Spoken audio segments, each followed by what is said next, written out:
Welcome back to the channel, friends. I'm truly honored that you're here with me again today as we continue walking the path of awareness, insight, and compassion together.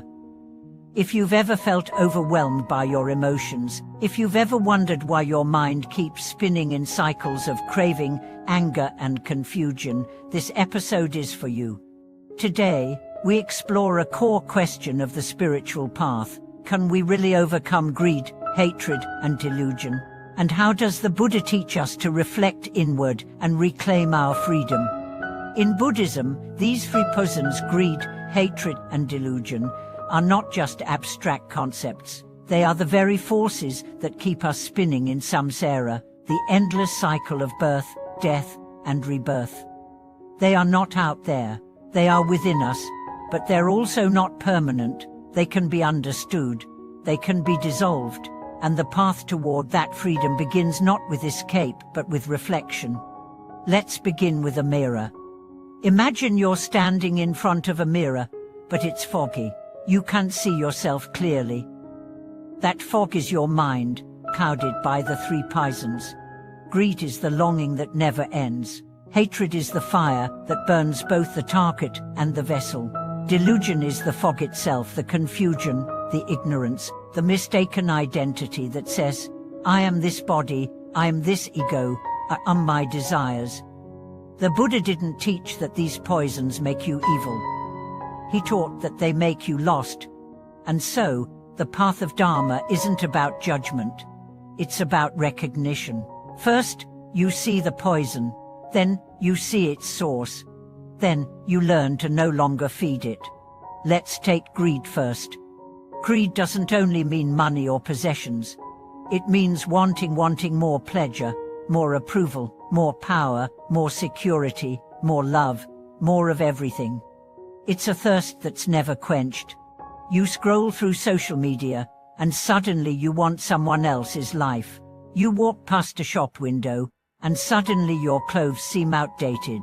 You hear someone praised, and suddenly you feel unseen. Greed turns the present moment into something insufficient. And that dissatisfaction is a prison.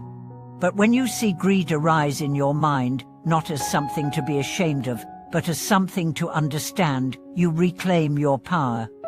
Try this. Next time you feel that grasping energy, pause. Ask, what am I really trying to fill? What hunger is this pointing to? Often, what we want is not the object but the feeling we think it will bring. Peace, safety, earth. And here's the paradox. Those feelings already exist within you. They are obscured by greed, not fulfilled by it. Now, let's look at hatred. Hatred is the sharpest of the poisons. It often feels justified. Someone hurts you, and you lash out. You feel betrayed, and you burn inside. You see injustice, and your heart fills with rage. But hatred is deceptive. It pretends to be strength, but it makes you weak. It narrows your vision. It hijacks your peace.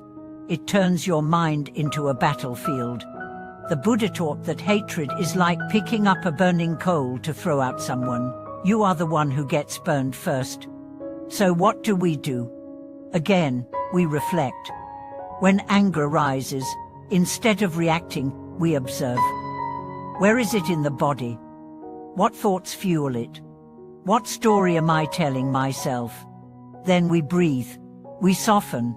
We return to awareness. Anger loses its grip not when it's suppressed but when it's seen with wisdom. Finally, we come to delusion. Delusion is the hardest to recognize because it's the lens we look through. It's the belief in a permanent, separate self.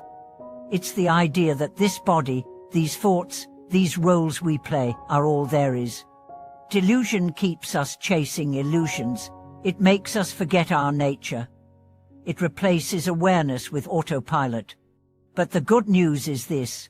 Awareness dissolves delusion. Just as a light dispels darkness, the moment you observe your thoughts, you're no longer trapped in them. The Buddha called this mindfulness. It's not a trendy buzzword. It's the most powerful weapon against delusion. To reflect inward is to wake up. It means sitting down, closing your eyes, and watching your mind like a vast sky. Thoughts come and go like clouds. Feelings rise and fall like waves. But you, your true self, are the awareness beneath it all. And from this awareness, transformation begins. Let me share a story. A woman came to a monk in tears. "I'm full of anger," she said. "I hurt my family with my words. I hurt myself with shame. What can I do?" The monk handed her a bowl of water. "Stir it," he said. She stirred. "Can you see your reflection?" he asked. "No," she replied. "Now let it rest." They sat in silence. Minutes passed. The water became still. "Now?" the monk asked. "Yes," she said, "I see." That's the power of inward reflection. When you stop stirring your mind with noise, cravings and judgment, you begin to see yourself clearly. And that clarity is freedom. Each of us carries the seeds of enlightenment. But if we continue feeding the poisons, the seeds never bloom. To awaken is not to become someone else. It's to remove what we are not. You are not your greed. You are not your anger.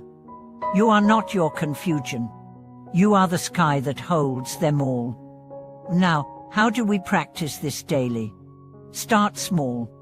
Each time you notice a craving, pause, name it, let it pass. Each time you feel resentment, breathe, listen, let it soften.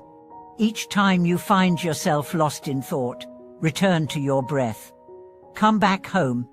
Reflection is not an escape. It's the most courageous act. It requires you to look at what you'd rather avoid, and to meet it with love. Over time, the poisons weaken. The heart opens. Peace arises not because the world changed, but because your relationship to it did. This is the true liberation. Not somewhere far away, but right here, in this breath, in this awareness. So ask yourself now, what poisons still rule your mind? What pain are you ready to face? What truth are you ready to see? Let those questions guide you not to answers, but to awakening. If this message has stirred something in your heart, please share your reflections in the comments. What has your journey with the 3 poisons looked like? What helps you return to center? And if this video offered value to your path, please like, subscribe, and share it with someone who may be silently struggling with the same inner battles. Thank you for watching this video. May your path be filled with awareness, courage, and clarity.